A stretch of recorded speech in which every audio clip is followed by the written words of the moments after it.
Good morning, students. Today we will discuss about structures.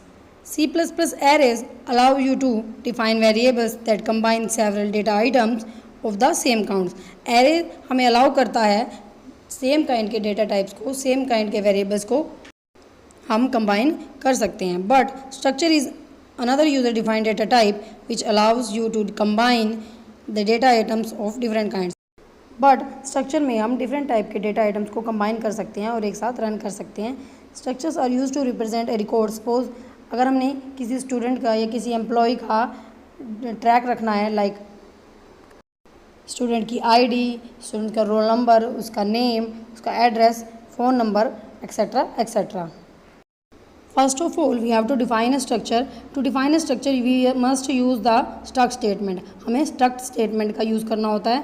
And this statement defines a new data type with more than one member. हमने जितने भी members use करने हैं अपने programme में, ये define करता है. Each member definition is normal variable definition.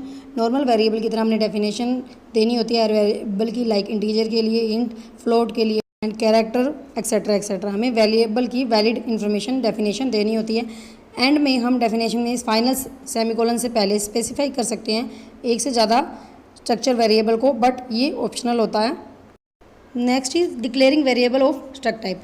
अब हमने अपने जो स्ट्रक्चर हमने बनाया उसके लिए वेरिएबल को डिक्लेयर करना है, सो दैट हम सारे मेंबर्स जितने भी हमारे एम्प्लॉयज़ हैं या स्टूडेंट्स हैं स्कूल के, लाइक 1000 स्टूडेंट्स हैं, तो हम उनको एक ही स्ट्रक्चर के अकॉर्डिंग एक्सेस कर सकें. To access many number of structure we use the member access operator. हमें मेंबर एक्सेस ऑपरेटर की नीड होती है.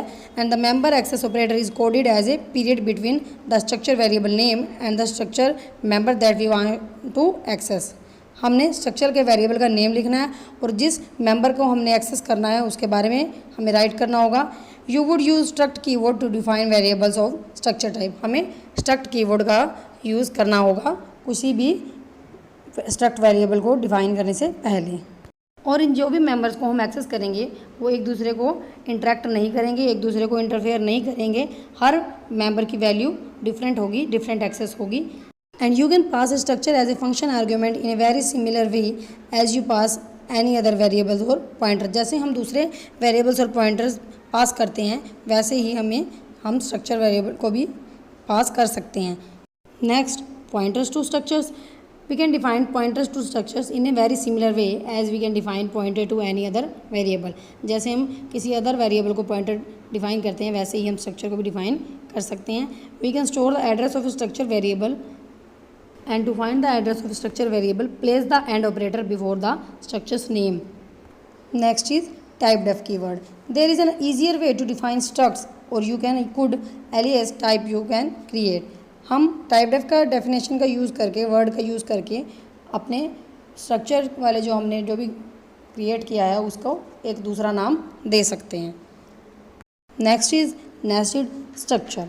Like other user defined data types, a structure can also include another structure as it member in its definition. एक structure में भी हम दूसरा structure define कर सकते हैं and this is called as nested structure.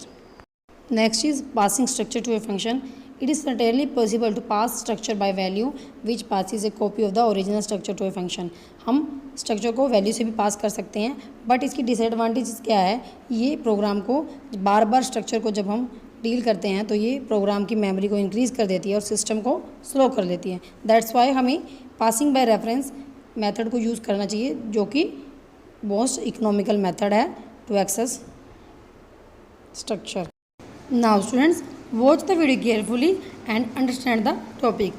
Thank you. Have a nice day.